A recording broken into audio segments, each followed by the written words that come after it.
è un modo particolare per far conoscere una pagina della storia che viene nascosta dai libri, viene relegata appunto nel dimenticatoio, specialmente dopo il 1945.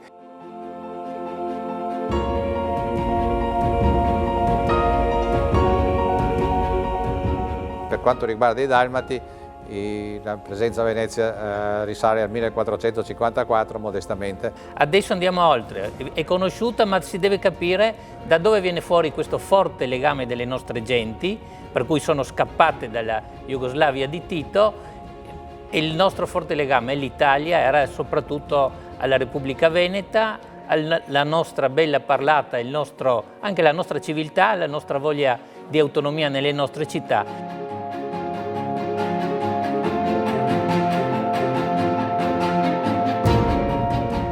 Oggi si è cercato di giocare con un tema affascinante, polisemico, complesso come quello dell'autonomia, andando indietro nella storia e cercando di tessere le fila di quello che è stato il rapporto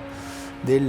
il centro e le periferie nella storia, prima nella Repubblica Serenissima, quindi nell'Ottocento risorgimentale, con questi episodi della Dieta del Nessuno che hanno caratterizzato una pagina appunto di storia del Risorgimento sconosciuta, e infine nel Novecento fino ad arrivare all'attualità. Ecco, quello che è emerso, queste relazioni saranno anche condensate in un volume, quello che è emerso è appunto come nei grandi tornanti della storia i rapporti all'interno degli ordinamenti sono sempre molto complessi, e quindi probabilmente i problemi che anche noi oggi vediamo e constatiamo hanno un cuore antico e si sono sviluppati all'interno di quello che è un problema che non è solo istituzionale ma è anche sociale, economico e culturale. E noi con questo convegno cerchiamo di riportarle alla giusta dignità e anche, se possibile, divulgarle a un pubblico sempre più ampio.